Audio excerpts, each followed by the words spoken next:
¿verdad? Pues bueno, el día de hoy vamos a hablar respecto al tema de las acciones y excepciones, de lo cual supongo ya la mayoría debe tener un poco de conocimiento, ¿no? Para tal efecto, me gustaría que por favor, Karen, ¿cómo está? Buen día, me pueda dar su concepto de ambas, de una y de otra. De la acción, bueno, la entiendo más como la facultad que tenemos las personas de poder reclamar nuestra pretensión, que es antes de poder, bueno, la pretensión se presenta antes de adquirir la acción, es la facultad jurídica. Y la excepción es como un medio de defensa por parte de la contraparte eh, para, ¿cómo se me fue? Este, se me fue la palabra, para contradecir o defenderse de la acusación o de la pretensión que la parte actora está ejerciendo en contra de la parte deudora. Ok, bien, bien, va el tema por ahí. Em, gracias, Karen. Em, Enrique Alexander, ¿cómo está?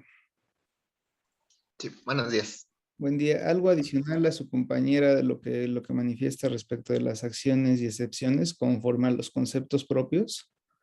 ¿Conforme a usted lo entiende?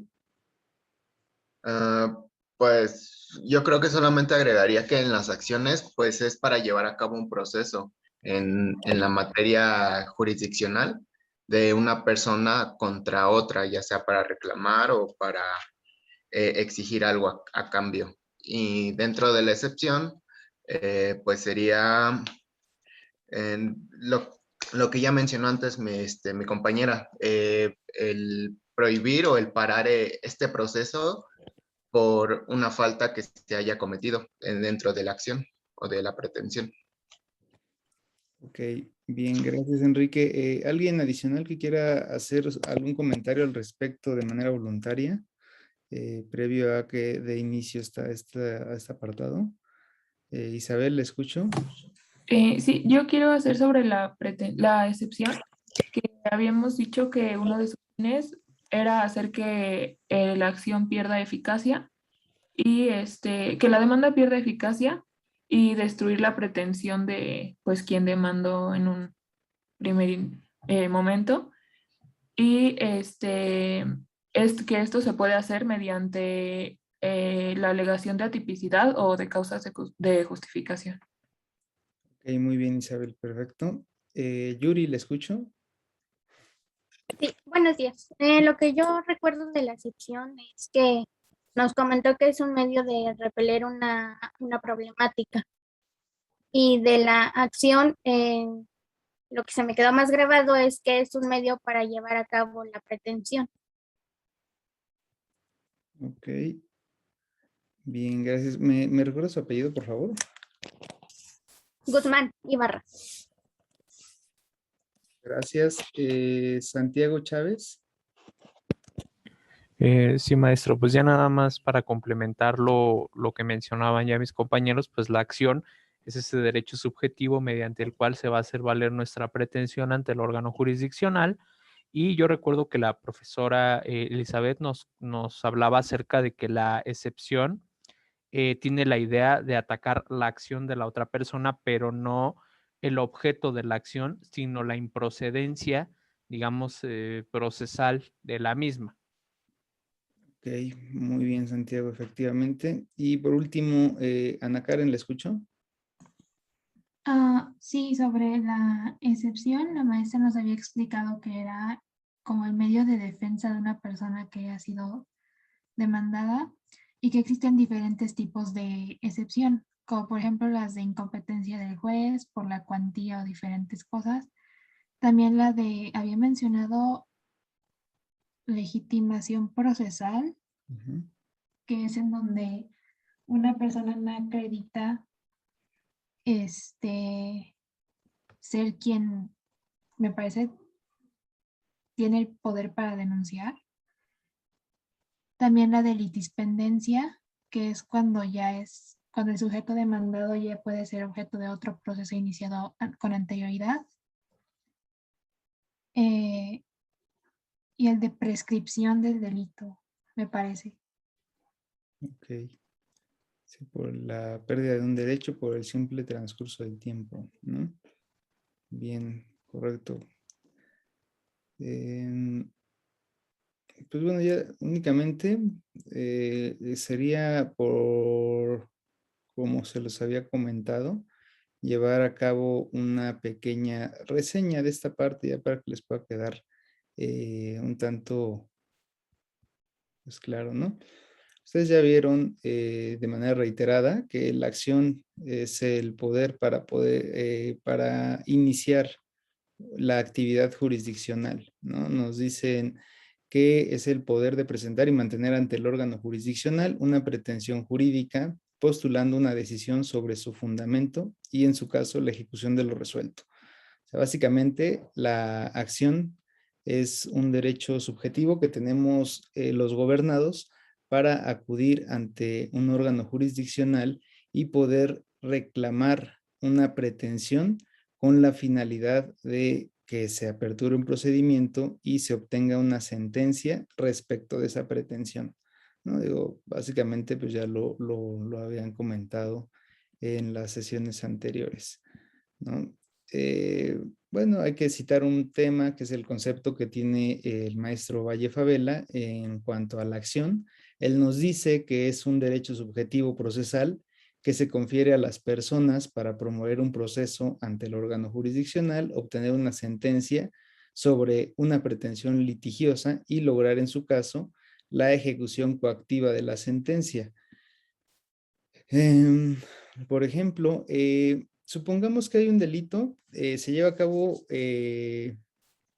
una conducta ilícita en donde se priva de la vida a una persona, ¿no? En dado caso, el hecho en concreto es una pareja de personas, un matrimonio de aproximadamente el señor 71 años de edad, la señora aproximadamente 69 años de edad. Están en su domicilio, un domicilio ubicado en la alcaldía Azcapotzalco, en la colonia El Recreo. Pues un conjunto habitacional, ¿no? No como los de Infonavit, pero con pues estas características, ¿no? Que tienen vecinos, ellos viven en la planta baja y en el primer piso hay otra familia. Entonces, un día, pongámosle un 5 de diciembre, los señores salen de su domicilio porque están con su nieto, aproximadamente 7 de la noche, y ya lo van a ir a dejar a la casa de sus papás. Ya habían estado todo el día con él.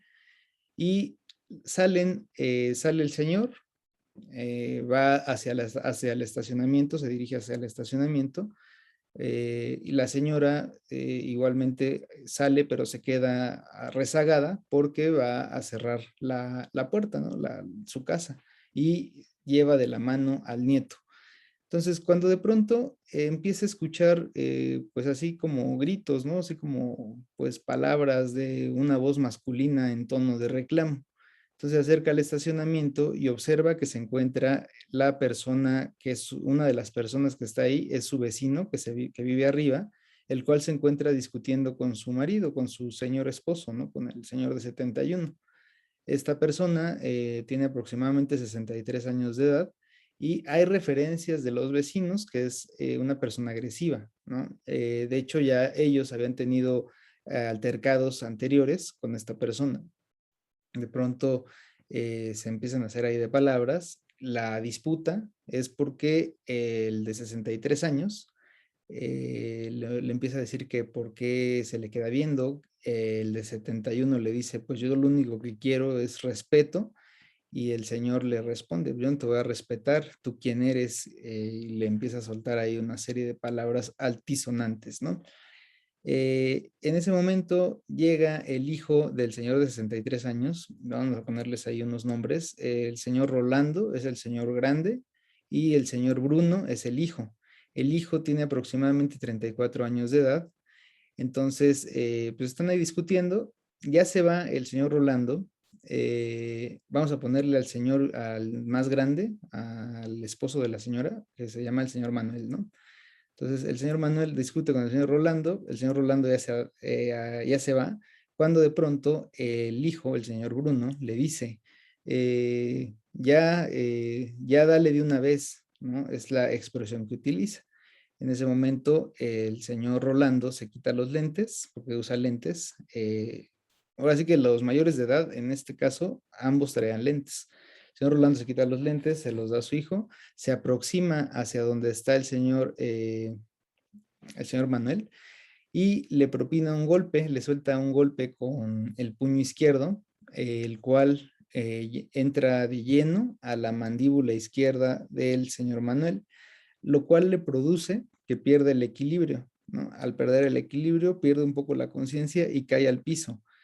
Al momento que cae al piso, se escucha un ruido muy fuerte, se espanta la señora, obviamente su esposa se espanta, acto seguido sale corriendo el yerno, que el yerno vive en un departamento enfrente, y tratan pues de ahí de que pues ya se vaya, ¿no? De que el señor Rolando con su hijo se retiren del lugar y dejen al señor Manuel en paz. Pero ¿qué pasa? Que voltean a ver al señor Rolando y lo ven, pues no reacciona el señor, ¿no? O sea, está como ido, como cuando dicen el dicho, se le apagaron las luces, ¿no? Del golpe le apagó las luces al señor. Lo levantan, le pregunta a la señora muy angustiada, oye, amor, ¿estás bien? ¿Qué pasó? El señor no puede articular palabra, está entre que se va, se viene, le dice mal, o sea que se siente mal, pero no articula bien la palabra, y en ese momento observan cómo le comienza a sangrar la nariz al señor. Por esta situación optan por llevarlo de manera inmediata a urgencias, ¿no? Recordemos que estábamos situados en un 5 de diciembre del año 2020, cuando ocupación hospitalaria, pues preferentemente es para el área COVID, ¿no? Entonces, pues esto, les digo, fue alrededor de las 7:10 de la noche. Pues lo anduvieron trayendo al señor de hospital en hospital porque no había dónde lo recibieran, hasta que por fin a las 12 de la noche, 0 horas, lo reciben en un hospital que es el 1 de octubre, se llama, ¿no? Ya lo reciben, los médicos le hacen la primera valoración, le hacen certificado de lesiones y le dicen a la señora, ¿sabe qué? Pues su esposo está muy grave, trae inflamado el cerebro y presenta un traumatismo cráneoencefálico. Entonces lo vamos a tener que someter a terapia intensiva. Esto ya, pues obviamente en 6 de diciembre. Pues el señor ingresa a urgencias, lo tienen ahí en el hospital y desafortunadamente el 15 o 16 de diciembre fallece. En el certificado médico le dicen que fallece a consecuencia de un traumatismo craneoencefálico y posible neumonía por COVID, ¿no?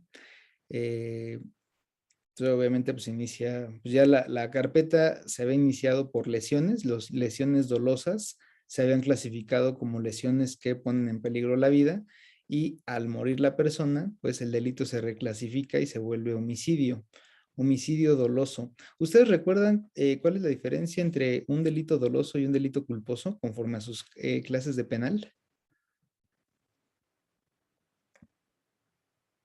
A ver, Jackie, ¿le escucho? El homicidio, bueno, cuando un delito es doloso es porque tú quieres, o sea, vas con la finalidad de hacer daño, por ejemplo. Y el culposo es como por accidente, o sea, esa es la diferencia. Ok, ¿y qué cree cómo se podría clasificar esta conducta una vez que ya murió el señor? ¿Qué tipo de homicidio sería? Sí, es doloso porque él iba con la intención, el señor Rolando creo, iba con la intención de golpearlo para hacerle daño, o sea, no era como, ay, fue sin querer. Ok, muy bien, Jackie, gracias. Yunuen, ¿le escucho? Sí, justo lo que dijo mi compañera, se diferencia por la intención, pero bueno, en este caso creo que más específicamente sería bueno, creo yo, un delito culposo, ¿no? Porque, o sea, sí tenía la intención de hacerle daño, pero no de cometer el delito de homicidio. Ok, muy bien, Yunuen, gracias. Ahorita lo comento al final. Emiliano, ¿lo escucho? Sí, yo coincido con mi compañera Yunuen, que el homicidio ya sería un delito culposo, porque sí, efectivamente el golpe iba con la intenciones de dañar a la persona, pero nunca con la intención de asesinarla. Entonces yo diría que es un homicidio culposo. Ok, gracias, André. ¿Y Emiliano, lo escucho? Yo sí considero que sería doloso por la situación de un acto normativo, aunque no tuviera la intención de matarlo, al fin y al cabo lo mató, y la acción que provocó su muerte sí se puede enlazar, pues. Ok, muy bien, André. Pues bueno, como ven, hay dos tipos, ¿no? Para algunos quedará la duda, dice, bueno, pues el señor Rolando lo único que hizo fue golpearlo, o sea, su intención era lesionarlo, pero no llegar al grado de matarlo, ¿no? Porque pues eso no lo podía él ver. Anteriormente, en el Código Penal se establecía lo que era el delito preterintencional, que se encuadraría perfectamente en esta conducta. Sin embargo, pues bueno, ese delito, esa figura fue derogada y únicamente tenemos en nuestro código el homicidio doloso y el homicidio culposo, que como bien refirió su compañera Jackie, el homicidio doloso es con toda la intención, conoce, quiere y acepta los elementos del tipo, mientras que en el homicidio culposo o la conducta culposa se refiere por una falta a un deber de cuidado cuando éste era previsible. Entonces, el Ministerio Público, ¿cómo lo clasifica? Efectivamente, siguiendo el criterio que nos dijo su compañera Jackie y su compañero André.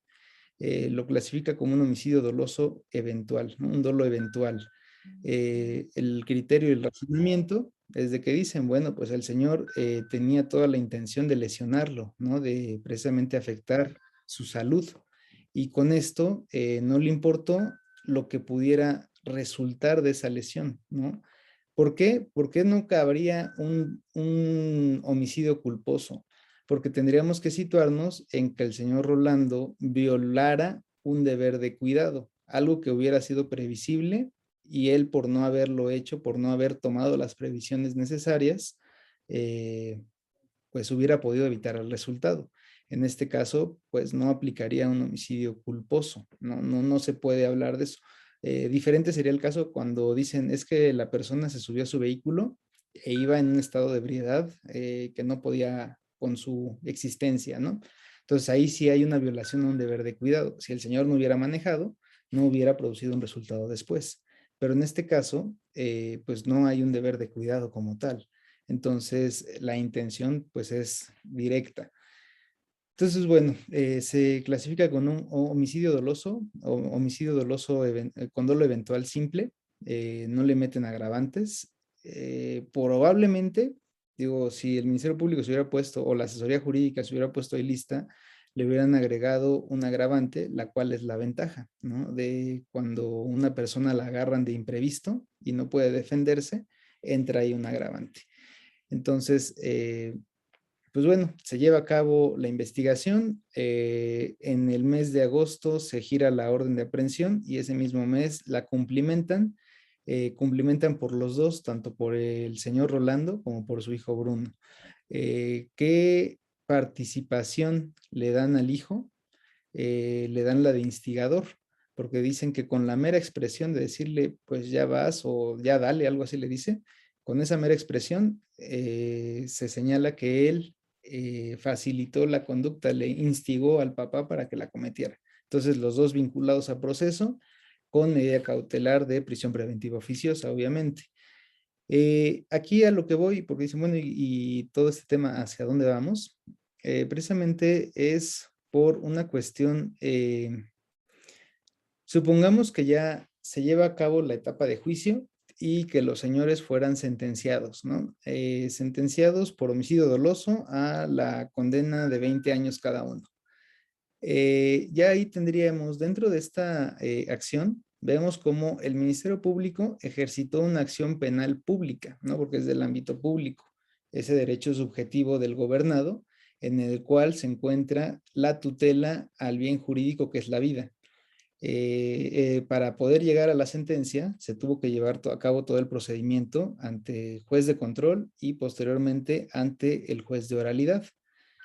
Ya está ahí la pretensión litigiosa y se obtuvo una sentencia condenatoria, ¿no? Dentro de esta sentencia se les condena a lo que se le llama la reparación del daño, que si ese asunto se va sin asesor jurídico, la reparación del daño, estimo, va a ser aproximadamente de 800,000, de 1,000,000 de pesos más o menos, conforme a la Ley Federal del Trabajo, que hasta donde me quedé en su artículo 502 establece que la vida de una persona es el equivalente a 5,000 salarios, ¿no? 5,000 salarios mínimos, lo que hoy tenemos como unidad de cuenta. Entonces, pues ahí nada más hagan la cuenta, 5,000 por la cantidad que tenemos hoy en día, y esa es la cantidad. Ya tenemos todo, ya está la sentencia, ya el señor está adentro, está compurgando, pero ¿cómo vamos a ejecutar? ¿Cómo se puede ejecutar esa reparación de daño? O sea, ¿cómo podemos llegar a esa parte de que dice la víctima? Pues sí, pero pues bueno, me van a pagar la reparación del daño, pero ¿cómo se la van a pagar si los señores están adentro? Pues bueno, para llegar a cabo la ejecución, tiene que ser una ejecución coactiva. ¿Qué tal que los señores, el papá y el hijo, sí tienen dinero y no quieren pagar? ¿No? No quieren pagar terapias, no quieren pagar lo del funeral, no quieren pagar lo que vale la Ley Federal del Trabajo. Para ello, se tiene que llevar a cabo un proceso. O sea, el juez de ejecución únicamente vela porque queden los derechos bien, ¿no? O sea, tu derecho subjetivo a reclamar esa reparación del daño quede de manera correcta plasmado en una sentencia. Pero ya el tema de ejecución lo podría ver el juez, el propio juez de ejecución en su momento puede ordenar que se inicie lo que se llama como procedimiento ejecutivo, que este procedimiento básicamente consiste en enviar oficios, por ejemplo, a tesorería, a dependencias, para saber cuáles son los bienes con los que cuentan estas personas y en su momento, pues que los mismos entren a un tipo de remate y con lo que se obtenga se le pague a la víctima y lo demás se le regrese a los sentenciados. O en su momento, la víctima lo puede hacer vía civil. La sentencia la sentencia que se obtiene adquiere la validez como si fuera, pues, como un tipo de pagaré. Esa sentencia se reclama vía civil y pues con eso obtiene la parte económica que hace referencia a lo del delito, ¿no? Pero este ejemplo viene a colación para que puedan ustedes ver que el concepto que genera Ovalle Favela respecto de la acción engloba todo este caminito, ¿no? Es esa facultad que adquieren las partes para poder reclamar un derecho ante alguna autoridad judicial y obtener una sentencia, pero no nada más obtener la sentencia, sino poder lograr que esta sentencia se cumpla, ¿no? Se ejecute como propiamente la etapa lo dice, que es la etapa de ejecución, ¿no? Entonces, esta parte es importante que ustedes la puedan diferenciar. Digo, creo que ya la mayoría lo sabe, porque se los dije en una clase, pero para que la tengan presente, ¿no? Tenemos dos formas, ¿no? O sea, tenemos lo que es la denuncia y tenemos lo que es una demanda. La parte de arriba, la línea, pues obviamente es una cuestión meramente penal, que en penal solamente podríamos tener denuncia, querella o denuncia anónima, que es la forma en cómo vamos a iniciar un proceso, es la acción que tiene el ciudadano para iniciar el proceso. Sin embargo, en materia penal, la acción le corresponde al Ministerio Público, ¿no? Porque así lo establece el 21 constitucional. La acción pública, porque representa intereses públicos, la va a llevar el propio fiscal, ¿no? Salvo excepciones, que son las que se contemplan en el propio Código Nacional, que nos regula igualmente de manera constitucional la acción penal privada. Pero bueno, no me quiero meter tanto en eso. La acción penal privada únicamente opera en delitos cuya media aritmética o cuya pena máxima no rebase de 3 años. Santiago, ¿lo escucho? Sí, maestro. Pues justamente respecto a esto, bueno, yo estaba leyendo acerca de que a raíz de la reforma que tuvo el sistema penal en el 2008, se permitían ahora en materia penal, bueno, ya reformado el artículo 21 constitucional, se permitía, no sé si una investigación paralela de parte de la parte ofendida en algún delito. No sé si esté en lo correcto o lo haya interpretado bien. Sí, de hecho era lo que les estaba comentando, ¿no? La acción penal por particular que se le denominó ahora, que forma parte de los procedimientos especiales del mismo Código Nacional. ¿Y esto qué es lo que nos trajo a colación la propia reforma? Que las personas, los particulares, pudieran llevar a cabo su investigación y en su momento ejercitar acción penal, es decir, que puedan llegar ante un juez de control sin la intervención del Ministerio Público. Pero es un poco complicado poder decirlo pues de esta manera, porque ustedes sabrán, por ejemplo, imagínense, Alejandro Ortiz, si usted requiere, por ejemplo, unos videos de afuera del Walmart, porque ahí pasó la persona a la que va a denunciar el día y hora, usted le puede pedir por escrito a Walmart que le entregue la copia del video de determinada fecha. ¿Qué cree que le va a contestar Walmart o alguna entidad privada? Que eso es de su propiedad de Walmart y que tendría que haber una autoridad para pedírselos. Exacto. Entonces, por eso es que la acción penal por particulares es un poco, pues en sí ahí tendría de todas maneras la persona, el particular, que acudir ante el Ministerio Público para que él sea el que pida esa información y al ser una autoridad, pues sí la pueda recabar. Entonces, tiene ciertas limitantes la acción penal por particular. Es de pues entre comillas es algo novedoso porque se insertó en el texto constitucional en el año 2008 y en Ciudad de México pues empieza a operar a partir de 2016, ¿no? Más o menos. Entonces,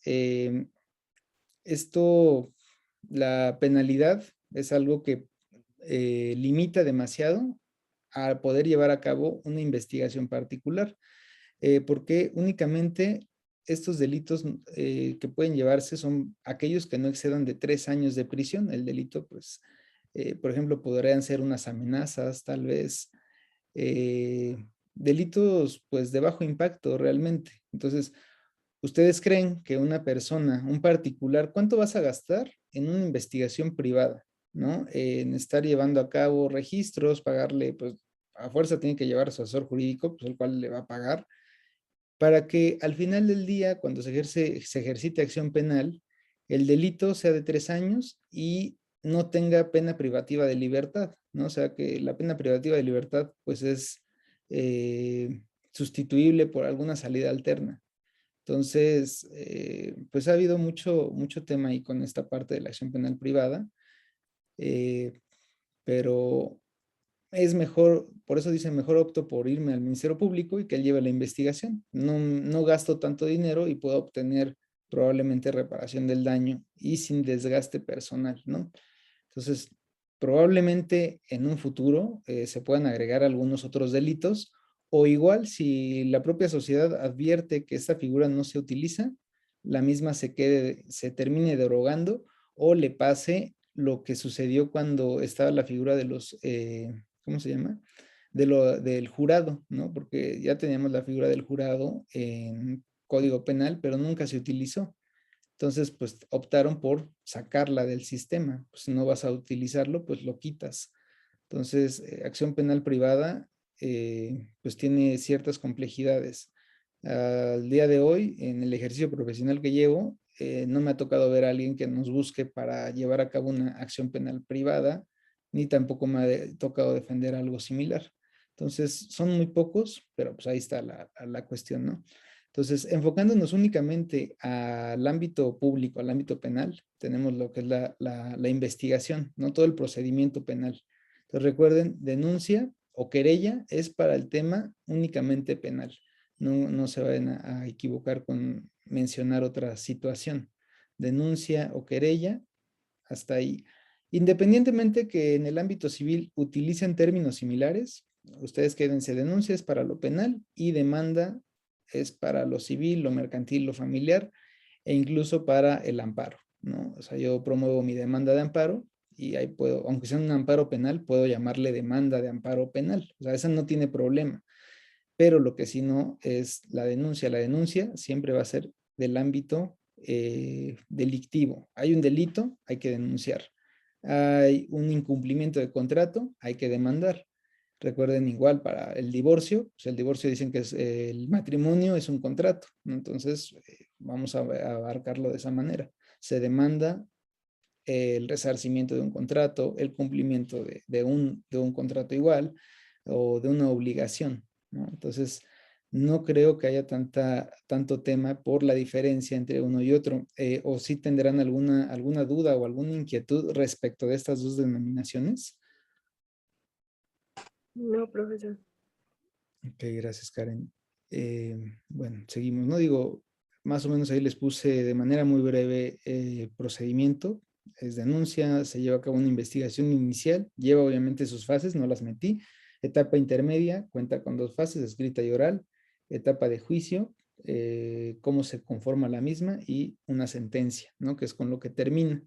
En la demanda, pues bueno, se presenta la demanda, se admite, aquí pues obviamente le omití el de que se desecha o se previene, se emplaza a la otra parte, cuenta con 9 días para contestarla, lo que la profesora les dijo en la clase anterior igual, ¿no? Trae ahí pues sí, cierto tipo de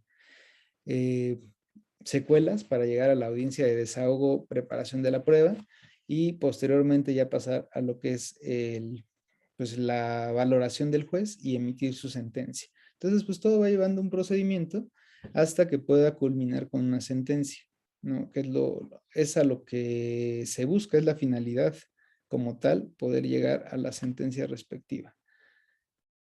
Condiciones de la acción, sí las vieron, pero probablemente no con ese nombre, ¿no? Tenemos la legitimación, que obviamente pues, es el tener la capacidad para poder solicitar que se cumpla una pretensión, ¿no? Nos dice legitimación en el proceso, le corresponde a la parte actora. A mí me corresponde, si yo voy a denunciar o yo voy a demandar, a mí me corresponde probarle a la autoridad que cuento con las facultades necesarias para iniciar el proceso, ¿no? Para pedir que se inicie el mismo para que se lleve a cabo. En materia civil, el artículo 1 del Código Federal de Procedimientos Civiles es el que señala que si no se reúne un interés jurídico, no se puede ejercitar la acción y el juzgador debe de abstenerse de estudiarla, porque no cuenta con ese interés jurídico. El interés jurídico y la legitimación van muy de la mano. Son cosas diferentes, pero pues uno depende del otro. Entonces, yo puedo tener un interés, debo de tener un interés jurídico para poder para poder ejercitar la acción. Porque, pues, si no, de lo contrario, puede decir que el juzgador, que el actor carece de interés jurídico, por lo tanto, es irrelevante entrar al fondo del asunto. ¿Para qué va a estudiar el juez? Va a decir, pues imagínense, el juez se avienta una sentencia bien bonita, pero al final del día, el actor carece de interés jurídico. Pues obviamente eso va a generar que se deseche la propia pretensión, porque sería hacer trabajar al juzgador en vano, ¿no? No tendría caso que se pudiera hacer. Entonces, condiciones de la acción, tenemos primeramente, obviamente debe generarse una pretensión, ¿no? Lo que ya ustedes ya saben, que es la sumisión del interés ajeno al propio. Eduardo J. Couture afirma un sujeto de derecho debe de merecer la tutela jurídica y aspiración concreta a que ésta se haga efectiva. Y vamos a ver también qué es la tutela jurídica, ¿no? Que esta deviene del artículo 17 constitucional, pero ahorita lo abordaremos un poco más adelante, ¿no? Ovalle Favela señala que la petición o reclamación que formula la parte actora ante el juzgador contra la parte demandada o acusada en relación con un bien jurídico, ¿no? Esto nos lo señala como parte de la pretensión. Entonces, como condición de la acción, necesariamente debe de existir una pretensión, si no, no podríamos ejercitar una acción. Entonces, primer requisito, la pretensión, ¿no? Para que se admita la demanda, dice suficiente que en la misma se expresen los fundamentos de hecho y de derecho de la pretensión. Si esta pretensión que tenemos carece de posibilidad de encuadrar, el autor dice algo así como ajustarse, ¿no? El hecho de encuadrar, yo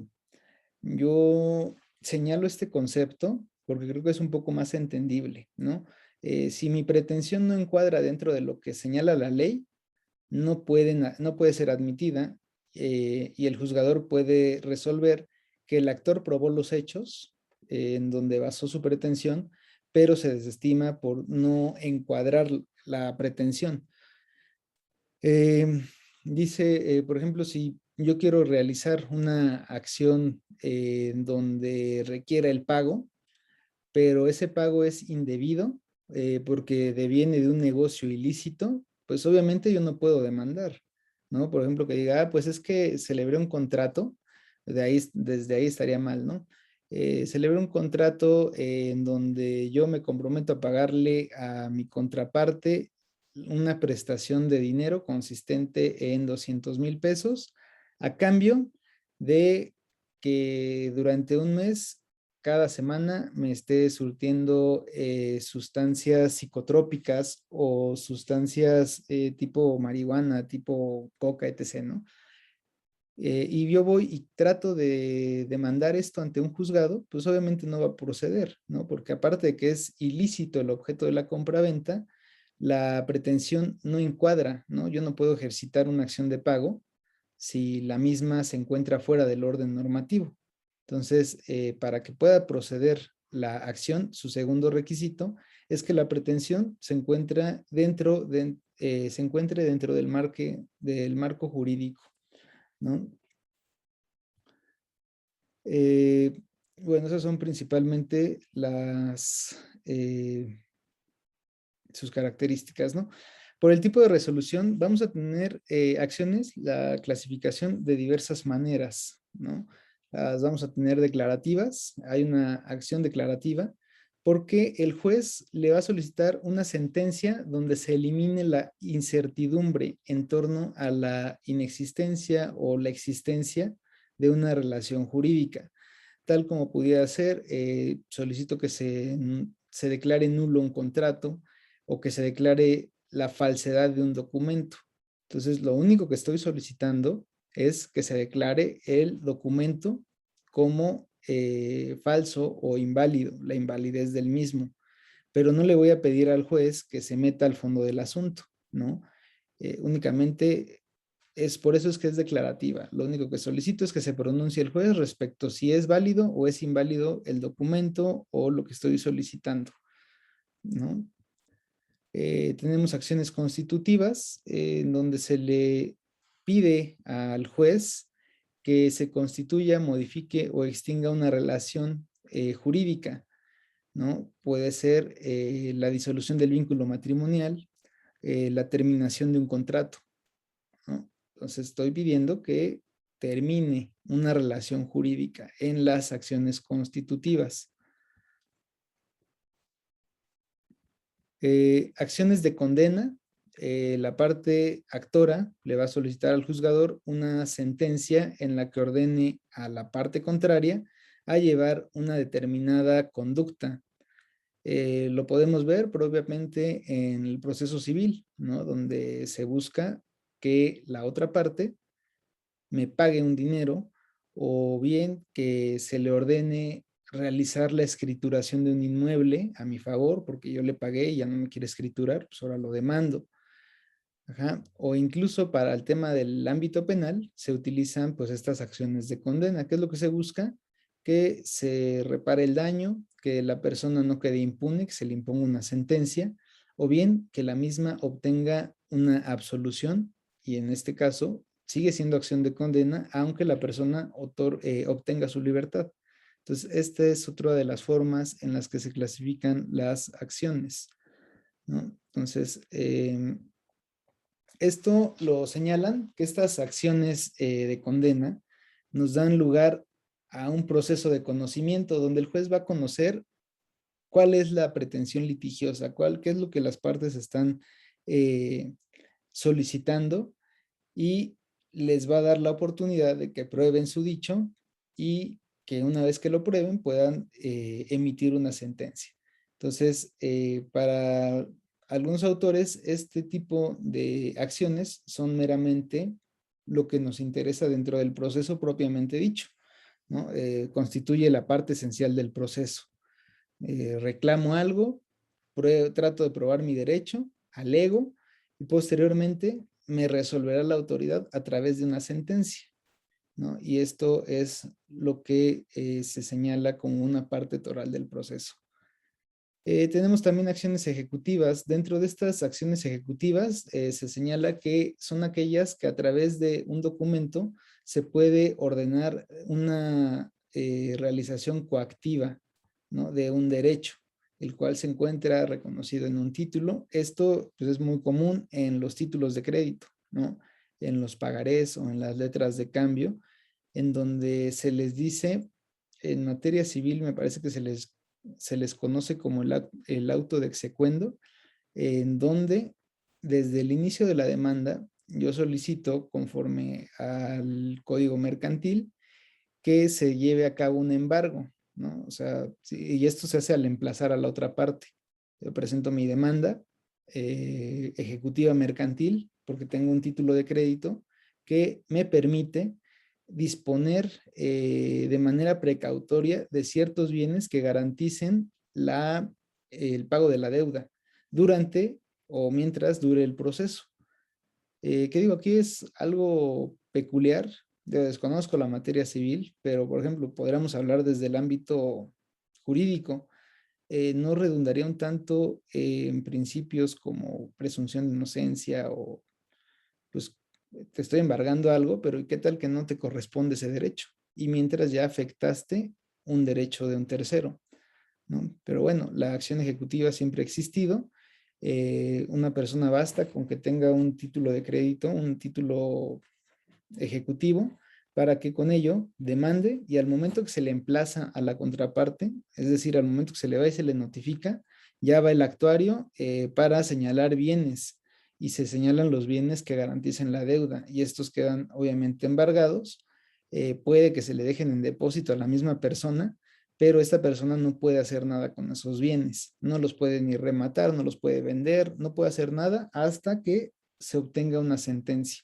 Ya si en la sentencia lo condenan, pues estos bienes tendrán que ser vendidos o rematados para que a la parte actora se le integre la cantidad por la cual demandó, ¿no? En caso contrario, pues bueno, se liberan los bienes y supongo que la parte demandada quedará libre su derecho para demandar en un momento dado gastos y costas judiciales a su contraria, ¿no? Digo, esa parte no la conozco bien, pero al menos podemos hablar que las acciones ejecutivas tienen esa, pues tal vez ventaja de que pueden llegar, demandan y al momento de notificarle, le embargan los bienes suficientes para garantizar el pago de la deuda, ¿no? Tenemos acciones cautelares. ¿Qué podríamos entender por acciones cautelares? Estimada Jacqueline, ¿usted qué opina de este aspecto? Son acciones que se deben de tomar para prevenir y evitar, por ejemplo, ¿cómo se llama? Cuando por decir que los detienen de manera cautelar para evitar que salgan del país y pues quede impune. Que impune, más o Son menos. medidas preventivas más que nada. Sí, son preventivas. El ejemplo no me gusta tanto, pero la definición está bien. Vicente, ¿lo escucho? Buenos días, maestro. Un ejemplo de esto podría ser la presentación periódica ante el juez o ante una autoridad distinta que se asigne cuando alguien comete un delito o, por ejemplo, el embargo de bienes. Embargo de bienes. Correcto, ambas están bien. Reyes, Bernacho, ¿le escucho? Me imagino que como se trata de una acción, estamos hablando de que será una persona que pida a la autoridad que de manera adicional o provisional se proteja un derecho en lo que se dicta una sentencia, en lo que se llega a la etapa de un juicio. Muy bien, es correcto. Gracias. Me faltó anotar aquí algo. Bien, efectivamente, este tema de las acciones cautelares son para llevarlo de manera provisional y que no se quede en un momento dado sin materia, ¿no? El juicio, por ejemplo. Tenemos, tal es el caso, por ejemplo, de la demanda de alimentos, ¿no? Cuando una persona solicita la pensión o están en ese ámbito, me parece que pueden solicitar lo que se le llama o se le denomina la pensión provisional, ¿no? En tanto, se llega a una pensión definitiva, independientemente que se puedan modificar los montos, es una pensión de manera cautelar. Santiago, ¿lo escucho? Sí, a ese tema me parece que puede surtir efecto ese tipo de acciones de la pensión alimenticia provisional, en tanto que al terminar, digamos, un juicio de filiación, en lo que se gira, digamos, el juicio especial para los alimentos, se decreta esta pensión alimenticia provisional, a su vez que se dicte la sentencia de filiación. Ok, es correcto. Jackie, ¿le escucho? Disculpe, profe, ¿aquí entrarían las órdenes de restricción o algo así? Órdenes de restricción, sí, porque de hecho la orden de restricción la tenemos como una medida cautelar y tenemos también como medida provisional, ¿no? Hay diferentes medidas que son todas con la finalidad de garantizar la integridad de la víctima.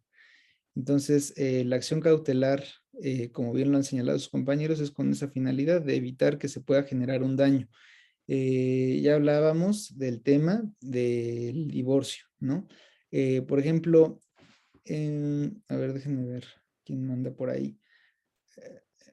Irlanda, ¿me escucha?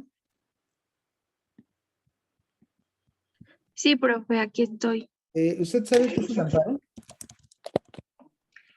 Pues tengo entendido que sirve como para prevenirse sobre una demanda que le hagan a cualquier persona o, bueno, ya sea en cualquier situación. Bueno, más o menos, no me quedó muy claro, pero bien, ya aquí la anoto. A ver, Daniela, ¿cómo está? Buen día.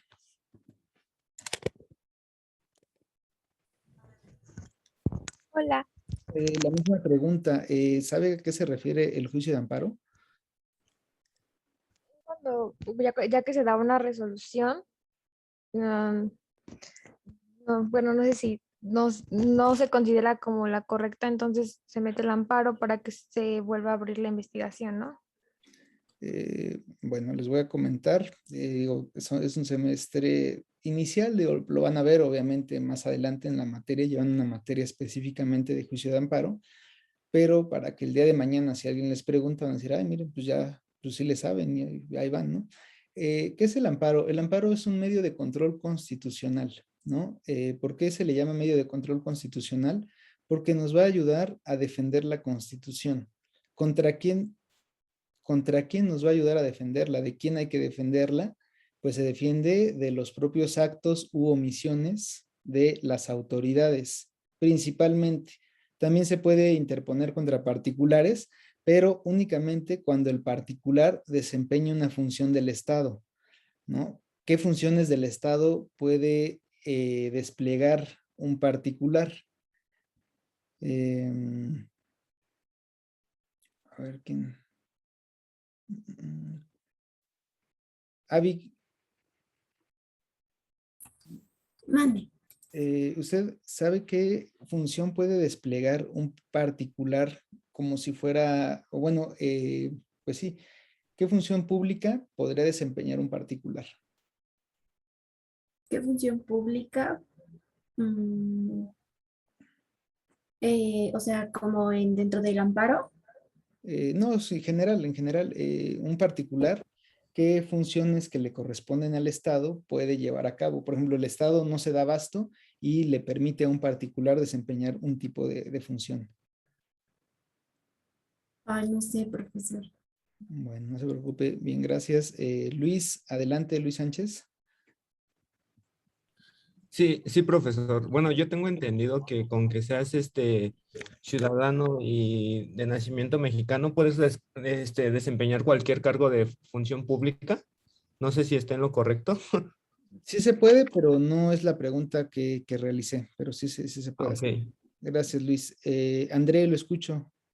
Por ejemplo, las escuelas particulares que pueden dar certificados de primaria, secundaria, así, ¿no? Es correcto, André. Ese ejemplo es aplicable. Santiago, lo escucho. Yo imaginaría un contrato de licitación en alguna constructora. ¿Sabes?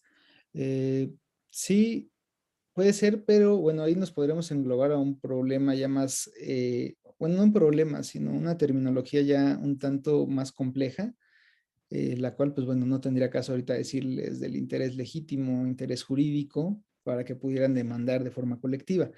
Quedémonos únicamente con las acciones que puede realizar un particular, las cuales el Estado le ha delegado. Como lo señalaba su compañero André, en el caso de la educación pública, pues podemos tener educación privada. En el caso, por ejemplo, de educación, de seguridad pública, pues también hay seguridad privada. En esos casos, el particular puede ser demandado por otro particular para solicitar que se inicie un juicio de amparo, ¿no? Por un acto o una omisión. Y esto aplica para todas las materias, tanto civil, familiar, laboral, tenemos la cuestión penal, obviamente, y en todos, pues obviamente hay forma de llevarlo a cabo. Un acto de autoridad, les voy a poner casos, un ejemplo en materia penal, que es como lo más visible, ¿no? Un juez de control emite una orden de aprehensión, pero durante la investigación nunca se le citó al imputado a que pudiera rendir entrevista, que pudiera ofrecer sus medios de prueba. Prácticamente se le violó lo que les pasé, creo que fue la primera o la segunda sesión, lo que corresponde a su debido proceso, ¿no? Hubo una violación al debido proceso, entonces procede una demanda de amparo indirecto, ¿no? El amparo son dos, hay amparo indirecto y hay amparo directo. El amparo directo va contra sentencias que resuelven el fondo del asunto. Por ejemplo, una sentencia definitiva. Contra una sentencia definitiva o contra un laudo procede el amparo directo. Mientras sean resoluciones que no afecten el fondo del asunto, vamos a hablar de un amparo indirecto. Por ejemplo, el juez de control que resuelve la vinculación a proceso de una persona no nos está diciendo si es culpable o no, únicamente está diciendo el juez que hay elementos para continuar con una investigación, por lo cual vincula. Eso se puede realizar, se puede combatir vía amparo indirecto. Exclusión de pruebas, ¿no? En la etapa intermedia. Me excluyeron unas pruebas porque consideraron que no eran pertinentes, me puedo ir a la apelación y posteriormente irme al amparo indirecto si en la apelación me la niegan, amparo indirecto, ¿no? Entonces, ¿por qué les refiero del amparo? Porque en el amparo también podemos hablar de acciones cautelares. En el amparo hay algo que se le llama, en el amparo indirecto, la suspensión del acto reclamado. Por ejemplo, una orden de aprehensión o una orden de presentación, ¿no? El Ministerio Público trata que el imputado vaya a juicio. No, perdón, que el imputado sea, pues sí, que sea citado a una audiencia inicial. Supongamos que estamos en un supuesto de fraude, un fraude por la cantidad de 100,000 pesos. El Ministerio Público, pues ya va a solicitar audiencia inicial, pero el imputado no ha ido y le manda una orden, por ejemplo, de aprehensión, ¿no? En este tipo de delitos. Entonces, el imputado puede promover un amparo indirecto y solicitar la suspensión del acto reclamado. ¿Esto qué quiere decir? Que una vez que el juez de amparo le diga al imputado, ok, aquí está tu demanda de amparo, ya la revisé, y en efecto hay violaciones, hay posibles violaciones a tus derechos. Entonces, el juez de amparo emite, una vez que le es pedida la suspensión provisional, hagan de cuenta que es como jugar digo, no sé si ustedes lo hayan jugado, pues son muy jóvenes, hay algo que se le llamaba el juego de los encantados, ¿no? En donde están los niños y te toco y ya no te mueves. Hagan de cuenta que es lo mismo. El juez de amparo le va a decir a la autoridad, a ver, tú, juez de control que emitiste la orden de aprehensión, te voy a poner pausa y no puedes hacer nada hasta que yo revise la constitucionalidad de esa orden de aprehensión. Mientras tanto, no puedes llevar a cabo no puedes ejecutarla, no puedes hacer nada en contra de su libertad hasta en tanto no resuelva el fondo del asunto. ¿Por qué? Porque si tú llegas a ejecutar, autoridad, un mandato, puede que deje sin materia el propio juicio de amparo, ¿no? Entonces, esa es una acción cautelar. De las otras acciones cautelares, pues bueno, en materia penal tenemos el 155 del Código Nacional, en donde se establecen medidas cautelares para que el imputado durante el proceso no atente contra la víctima o su dignidad, no atente contra testigos, no presente alguna alteración a la investigación o en su defecto pueda intimidar a algún perito o bien obstaculizar la propia investigación. Para ello nos dan un catálogo de 14 medidas cautelares, donde la más grave pues, es la prisión preventiva, ¿no? Pero bueno, cada materia pues tiene ciertas acciones cautelares, ¿no? Por el tipo de interés que se busca proteger, tenemos acciones particulares, públicas y colectivas, ¿no? Las acciones particulares las ejercen personas que tratan de proteger sus intereses individuales, ¿no? Corresponde a la parte tradicional del litigio, del derecho privado, pues las cuestiones que hemos visto, ¿no? Impugnación de contratos, alguna, ¿cómo se llama? Pues reclamo la invalidez de un contrato, de una firma o la invalidez de un documento, etc. Entonces, esas son acciones particulares. Acciones públicas las ejercen los órganos del Estado en nombre o del orden o bien de la seguridad pública. El caso más emblemático pues, es el del Ministerio Público, ¿no? Que lleva a cabo una acción pública. Y pues bueno, la acción colectiva se ejercen para proteger intereses de la comunidad. No son intereses individuales, son intereses de todos, de todas las personas, de todo un conjunto de personas. No se pueden ejercer de manera individual y la resolución que se le haga a favor de una de las personas afecta a todas las demás porque son acciones colectivas, ¿no? Esto fue de reciente inclusión en la ley de amparo, una acción colectiva, en donde un grupo de personas se puede amparar contra un acto de autoridad. Por ejemplo, el tema de lo del Tren Maya, que se comenzó a construir, se pudo haber generado una acción colectiva contra el decreto que mandó expropiar toda esa zona, ¿no? ¿Y cuál es la acción colectiva que se ejerce? Pues bueno, que toda la comunidad específicamente de ahí se encuentra afectada porque se van a ver vulnerados en sus derechos de un medio ambiente adecuado, de vivienda, entre otros, ¿no? Entonces, no nada más le van a conceder en ese caso la razón o algún derecho a uno de los pobladores, sino que se lo van a conceder a todos, porque todos hubieran presentado su demanda de amparo a través de una acción colectiva. También tenemos clasificación conforme al derecho subjetivo material que se pretende hacer valer. Aquí, pues bueno, ustedes lo verán, no sé si ya lo vieron, lo verán en el tema cuando lleven su materia de civil, procesal civil, en donde se les van a dar cuáles son los tipos de acciones que tienen las personas para acudir a juicio, ¿no? En materia civil se clasifican en reales y personales. Unas van a proteger derechos inherentes a las propias personas y la otra, las acciones reales, van a proteger el patrimonio de las mismas personas, ¿no? Entonces, pues hay diferentes tipos, conforme las vayan viendo, pues tendrán un poco más de noción. Ahorita es para que tengan el panorama de esto, que por el derecho subjetivo, pues hay acciones en materia laboral, penal, fiscal, mercantil, administrativa, ¿no? Entonces hay diferentes de estas formas. Bueno, perdón, y hay mixtas, ¿no? Acciones mixtas, que es cuando conllevan ambas partes, tanto una acción real como una personal, y encuadran en un mismo proceso. Pretendo que se me registre a nombre de mi padre y acceder a la herencia, ¿no? A un procedimiento de sucesión. Entonces tenemos una acción mixta. No nada más quiero acceder al caudal hereditario, sino también que se me reconozca como hijo del señor que acaba de fallecer, ¿no? Una acción personal que va a incidir en el nombre de la persona, y una acción real que va enfocada al patrimonio, ¿no?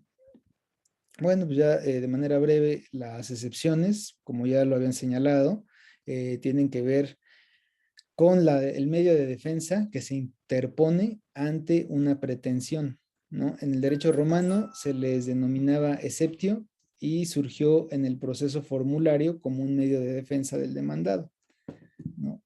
Entonces, se entiende como un derecho subjetivo procesal que tiene el demandado para oponerse a la acción hecha valer por la parte actora, ¿no?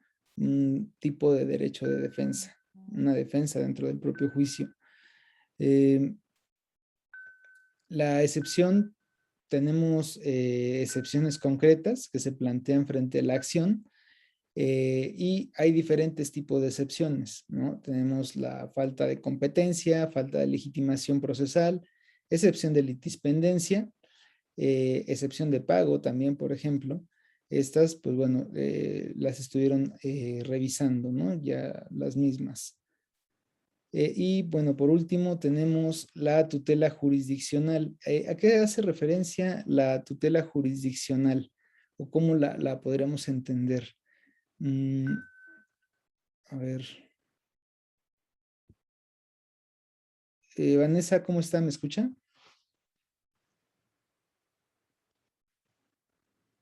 Sí, profesor, aquí estoy. Muy bien. ¿Usted qué podría entender por tutela jurisdiccional?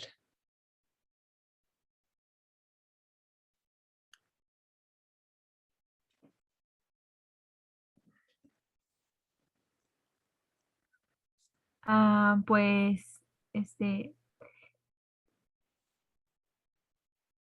la verdad, no, a ver, ¿Liliana? permítame leer un poquito. No se Esto. preocupe. A ver, mientras que le ayude su compañero Emiliano, adelante. Profe, ¿no sería como, bueno, el derecho que tienen todas las personas para, pues, acceder a tribunales, con el fin de plantear una pretensión o defenderse de ella? Es correcto esa parte, Emiliano. En efecto, como lo señala su compañero Emiliano, la tutela jurisdiccional se refiere a eso, el derecho de las personas que tienen para que un tercero, el cual pertenece al Estado, intervenga en un conflicto y le dé solución a través de una sentencia, ¿no? ¿Dónde vamos a encontrar este derecho de la tutela jurisdiccional? Lo vamos a encontrar en el artículo 17 constitucional. ¿Qué nos dice Zamora Pierce? Él lo define como un derecho público, subjetivo, abstracto, imprescriptible e irrenunciable. ¿Por qué? Porque el ciudadano no puede renunciar a que una autoridad le resuelva un conflicto, porque está establecido, es un derecho que aunque alguien le diga, por ejemplo, vamos a firmar un contrato donde tú vas a renunciar a acudir a un tribunal, pues ese contrato estaría viciado de nulidad, porque no se puede prohibir este tipo de derechos, ¿no? Y se establece tanto por la doctrina como por nuestra Constitución. ¿Qué dice el artículo 17 constitucional? En su segundo párrafo, que es el que nos interesa, dice: toda persona tiene derecho a que se le administre justicia por tribunales que estarán expeditos para impartirla en los plazos y términos que fijen las leyes, para emitir resoluciones de manera pronta, completa e imparcial. Su servicio será gratuito, quedando en consecuencia prohibidas las costas judiciales, ¿no? Entonces, pues a eso se refiere la tutela jurisdiccional, que las personas que tengan un problema van a tener el derecho a que un órgano del Estado pueda intervenir y suministrarles la justicia de manera pronta y expedita, ¿no? Entonces, Por ejemplo, si yo presento una denuncia y el Ministerio Público no quiere iniciarla o me da largas o no quiere integrar mi delito que estoy denunciando, el mismo se le podría denunciar al Ministerio Público independientemente de que tenga un posible delito por negación del servicio público, se le puede reclamar que está negando el acceso a la tutela jurisdiccional, porque si el Ministerio Público no investiga, obviamente no voy a poder llegar ante un juez de control, ¿no? Entonces, pues esto es a lo que se hace referencia con la tutela jurisdiccional. Pues bueno, le corresponde tanto al actor como al demandado, está en el 17 constitucional. Se afirma que ambas partes no tienen derecho a hacerse justicia por propia mano, pero sí tienen derecho a que los tribunales les hagan justicia. Nos dicen que se despliega en 3 momentos este derecho. Acceso a la justicia para evitar que se obstaculice el acceso a los órganos jurisdiccionales, asegurar que los tribunales sigan un proceso, y la última es que se pueda tener una sentencia en donde se diriman estas cuestiones problemáticas, ¿no? O estos problemas. No sé si tengan alguna duda, algo que comentar al respecto de esto que he señalado. ¿No? Bueno, voy a dar final, voy a concluir la grabación.